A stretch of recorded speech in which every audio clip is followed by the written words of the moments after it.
My phone buzzed with one sentence that split something inside me clean. You weren't invited to Christmas dinner. Your brother's girlfriend doesn't like you. No hello. No apology. Just that. And this, after I had invested $120,000 into their collapsing business. No interest. No ownership papers. Just trust. My name is Danielle Harper. And from wherever you're watching this, stay with me. Have you ever realized too late that your love was being rented, but your worth was never owned? I stared at that text for a full minute, thumb hovering, pulse hammering. Then I typed 2 letters. Okay. And with that, I became a ghost. Not one that haunts, but one that removes. I opened a folder labeled Family Expenses on my cloud drive. 157 receipts, all tied to them. Gas money, invoices, late fees I'd paid without being asked, their inventory bills, even the plumber they forgot to call until the pipes burst. Click. Delete. One by one.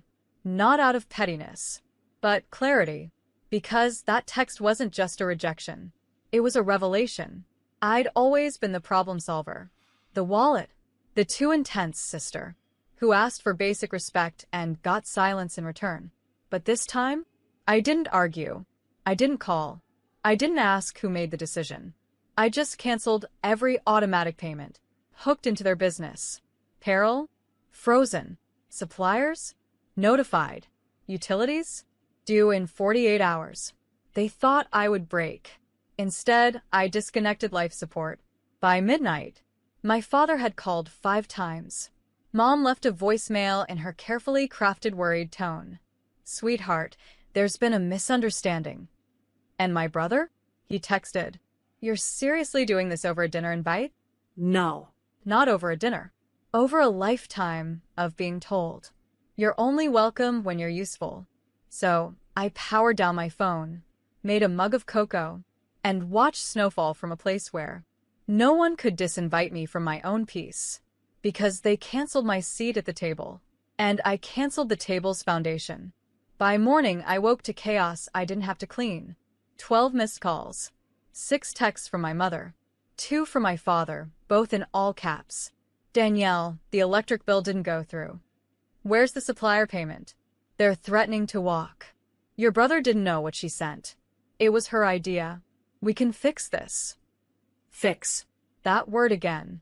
Like I was a tool they could reach for. Whenever their neglect grew teeth. But I wasn't a wrench. I wasn't glue. And I sure as hell wasn't their financial oxygen anymore. I sipped my coffee slowly. The silence felt rich. Like I had bought myself back. My name wasn't on their business. But my money had been. And now? My silence was the loudest partner they ever ignored. My mother called again. I let it ring. Then she tried guilt. If the lights go off, we'll lose everything. I remember her voice just days ago, saying, just don't come. It'll make her uncomfortable. As if I was the inconvenience, not the woman who funded their failures. While they handed me crumbs of tolerance. So I emailed the accountant. Effective immediately, I withdraw all informal investments in Harper Family Mercantile. Please notify all vendors of my exit and redirect outstanding balances to Raymond and Patricia Harper. Danielle Harper. A clean, sharp exit. Not angry. Not loud. Just final. And while they scrambled, I cleaned out the one thing I'd never dared touch before. My emotional debt. I unfollowed them on socials. Deleted the group chat. Blocked every number but Ava's, my niece. The only soul in that house who'd ever said, you matter. That afternoon, a letter arrived. Handwritten. From my father. Don't let one dinner destroy a lifetime of support. I almost laughed. A lifetime of support? From me to them. They fed off my loyalty and starved me of belonging. So, I tore the letter in half. Dropped it in the shredder. Because their business wasn't the only thing collapsing. The illusion that I owed them forever? That crumbled too. They stopped calling by day 3. Silence fell. But it wasn't peace for them. It was panic. Their store hours changed suddenly. Closed for renovations, the sign read. Funny. There was no money for renovations. Not without me. I didn't gloat. I didn't celebrate. I just watched, quietly, calmly, as the very structure I'd kept alive on my back began to rot without warning. Then the email came from their landlord. Hi Danielle. I understand you've handled rent previously. The January payment is 2 weeks past due. Can you confirm your continued involvement? I responded in one line. Not involved. Please contact the legal owners directly. He replied. Copy that. Forwarding eviction notice today. That was the moment it became real for them. Not when I said, okay. Not when I deleted the receipts. But when the lights dimmed, and there was no one left to flip the switch back on. My brother texted me later that night. You really let a girl you don't even know come between us? I stared at the screen. This wasn't about her. It never was.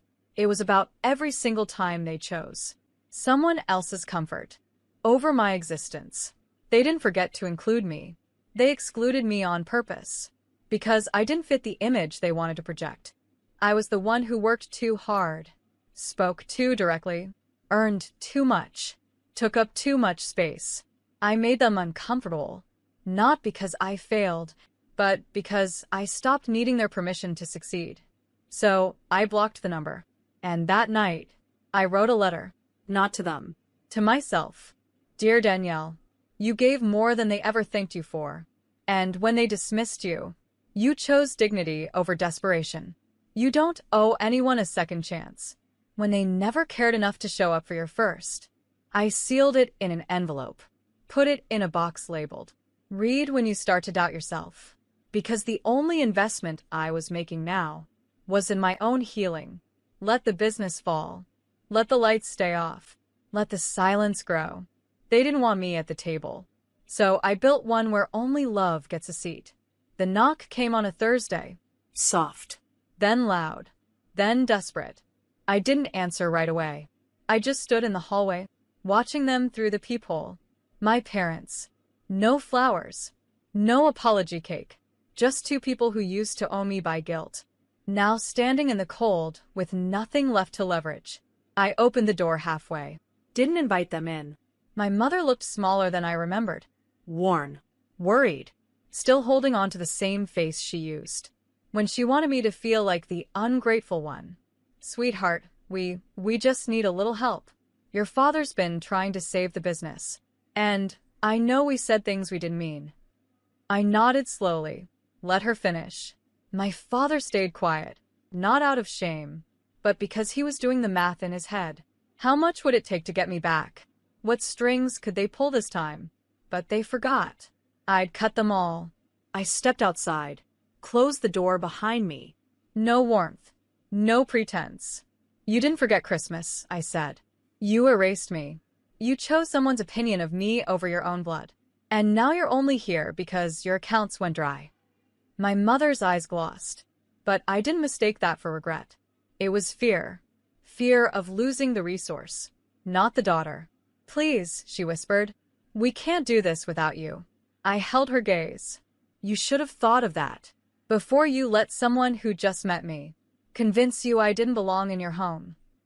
They stood there, silent, finally facing the weight of what they'd thrown away. And for the first time in my life, I didn't feel like a bad daughter. I felt like a free woman. I didn't yell. I didn't cry. I just turned, opened my door, and said the calmest words I've ever spoken. This home is built on love and respect. You won't find what you're looking for here. And I closed the door, not to punish, but to protect what I've finally begun to build. A life where my worth isn't borrowed, bartered, or silenced. They didn't show up again after that. No more knocks. No more texts. Just silence. But this time, I didn't feel abandoned.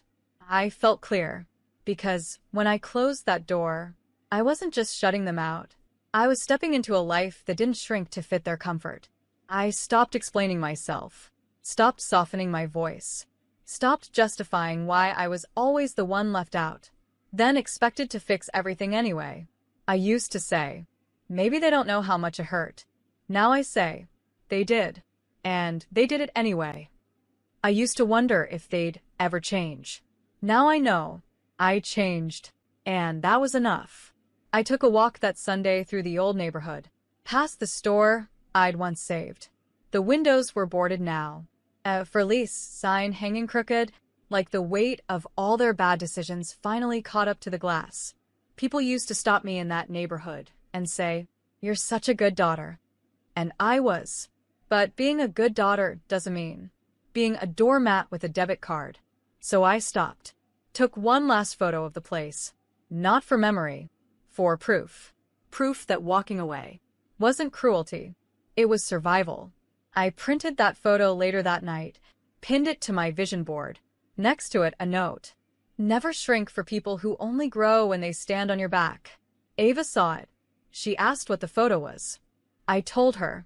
That's the last thing I ever paid for that didn't love me back.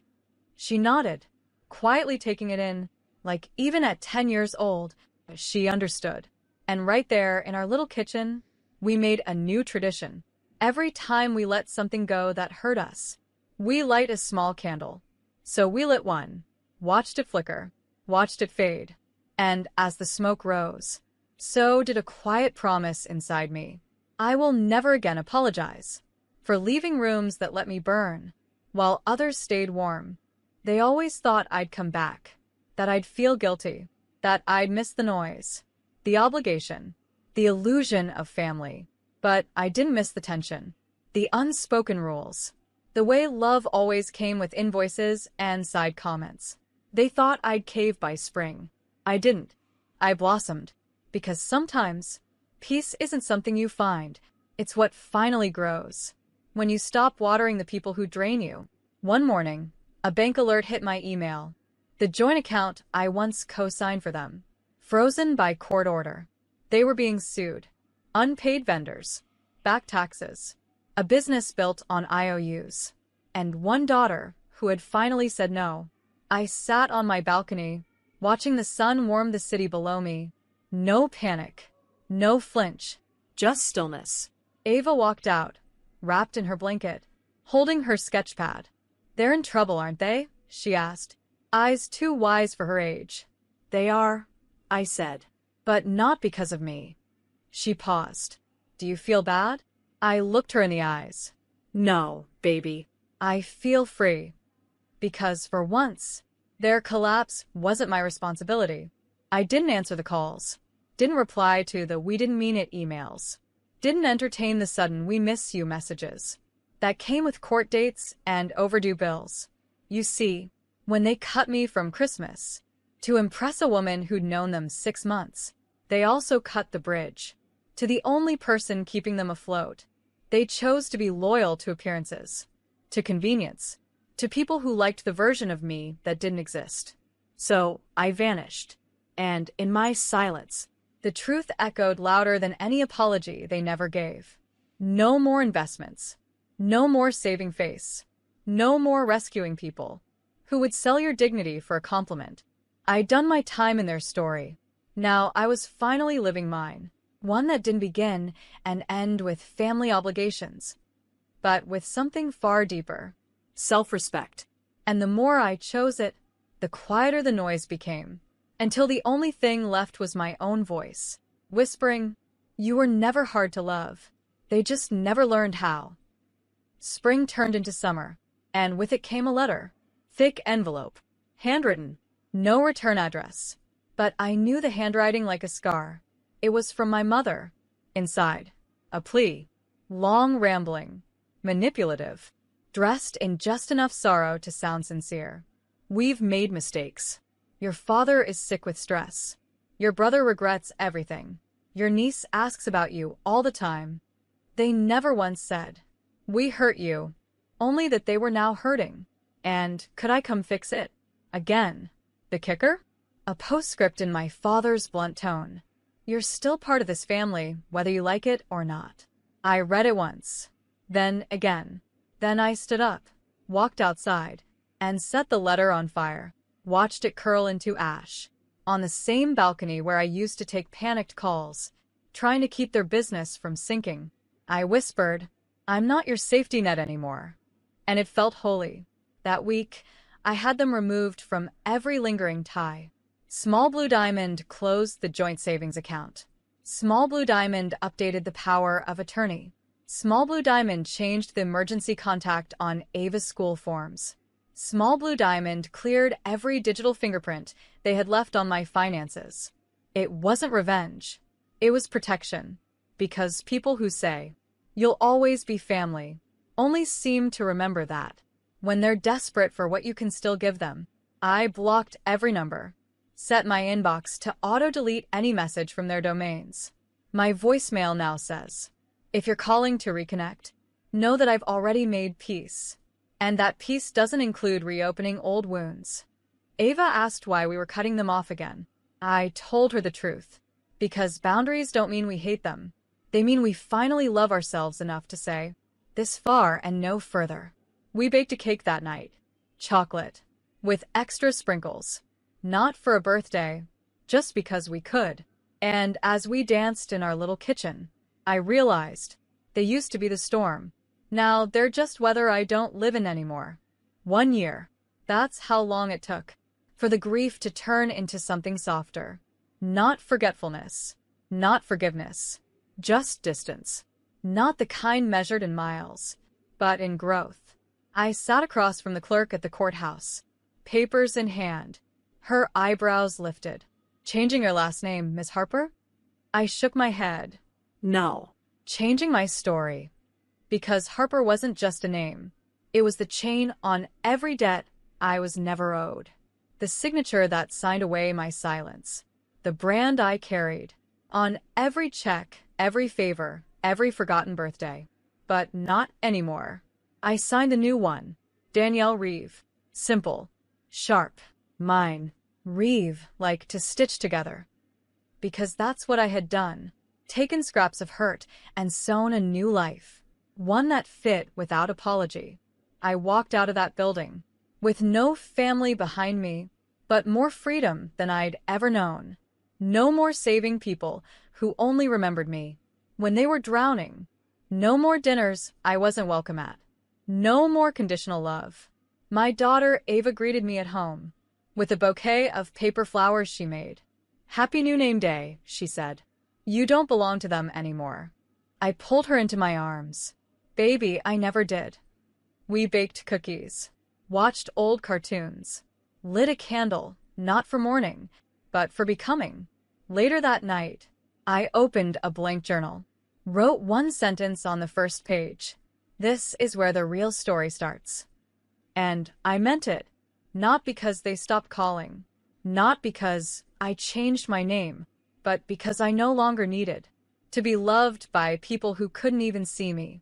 I am the woman they couldn't break, the silence they couldn't shame, the daughter who didn't burn the bridge, just walked across it and never looked back. No revenge, no courtroom drama, no public meltdown, just a woman who said, "Okay," and then quietly reclaimed her entire life.